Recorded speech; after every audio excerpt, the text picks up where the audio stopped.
Dialysis అనేది కూడా ఒక ప్రముఖమైన పాత్ర పోషిస్తుంది. సో మనం అవసరం లేకున్నా కానీ తప్పని పరిస్థితి డయాలసిస్ పూర్తిగా పడినప్పుడు.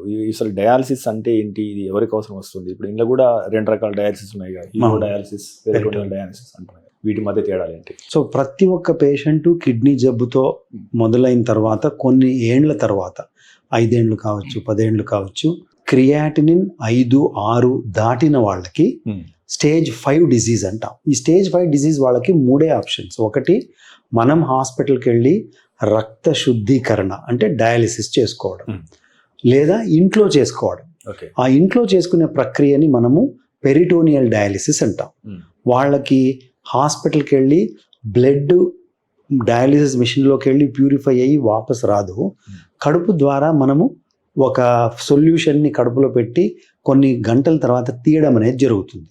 అది కడుపులో ఉండి బయటికి వచ్చేటప్పుడు అది ఆ కల్మషాన్ని తీసుకొని బయటికి వచ్చేస్తుంది. సో డయాలిసిస్లో 2 రకాలు.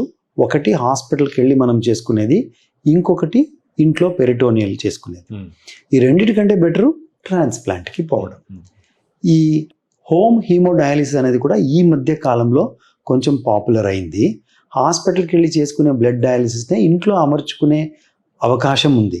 ఓన్లీ థింగ్ కాస్ట్ బాగా పెరుగుతుంది. బికాజ్ ఒక డయాలిసిస్ మెషిను, ఈ వాటర్ సిస్టము అవన్నీ మనము ఇంట్లో పెట్టుకోవాల్సిన అవసరం ఉంటుంది. సాధారణంగా ఇప్పుడు డయాలిసిస్లో నాణ్యత విషయంలో అంటే గత 20 సంవత్సరాలు ఎలాంటి మార్పులు వస్తున్నాయి, అది ఏ రకంగా రూపాంతరం చెందే అవకాశం ఉంది?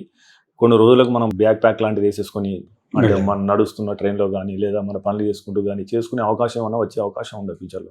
సో డయాలిసిస్ 1960లో మొదలయ్యి ఇప్పటి వరకు ప్రతి సంవత్సరము చాలా ఇంప్రూవ్మెంట్స్ అయితే అయ్యాయి. మెషిన్స్ చాలా వాల్యూమెట్రిక్ కంట్రోల్ అని వచ్చాయి. అంటే నేను ఈరోజు డయాలిసిస్ చేసుకొని ఇంటికి వెళ్ళి నేను వాపస్ వచ్చే టైంకి 2 kg వాటర్ నా బాడీలో ఉంటే ఎగ్జాక్ట్గా నేను 1900 పెట్టగలుగుతాను ఆ మెషిన్లో. ఆ మెషిన్ అంతే ఎగ్జాక్ట్గా తీయగలుగుతుంది. సో చాలా ఇంప్రూవ్మెంట్స్ వచ్చాయి. డయాలిసిస్లో క్వాలిటీ పెరిగింది. దేశవ్యాప్తంగా మూల ప్రాంతాల్లో కూడా డయాలిసిస్ అవైలబిలిటీ ఉంది. ఎవరైతే డయాలిసిస్ మెషిన్ ఉండి దాన్ని యూజ్ చేయగలుగుతున్నారో ఈక్వలీ ఇంపార్టెంట్ వాటర్ సిస్టమ్ అని ఉంటుంది. సో మనకి ప్యూర్ వాటర్ అవసరం. సో ట్యాప్లో వచ్చే వాటర్ డయాలిసిస్కి పనికిరాదు. సో ఆ వాటర్ని, రా వాటర్ని 3-4 ఫిల్టర్స్లో దాన్ని పాస్ చేసి అల్ట్రా ప్యూర్ వాటర్ అని వస్తుంది. దాన్నే మనం డయాలిసిస్కి వాడగలుగుతాం. సో ఎక్కడైనా ఏ మూల ప్రాంతంలో అయినా ఇది మస్ట్.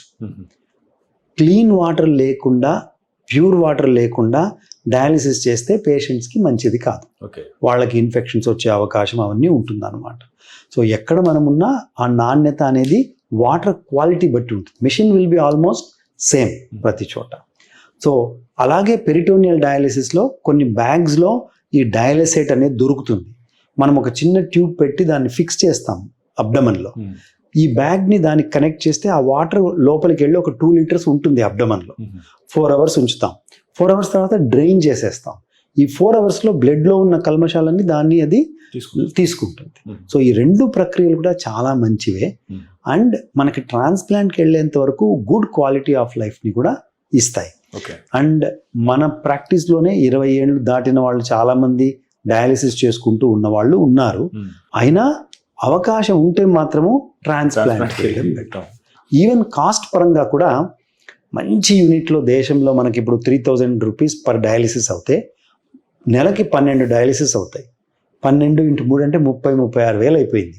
అదే ట్రాన్స్ప్లాంట్ ఈజ్ 1 time కాస్ట్.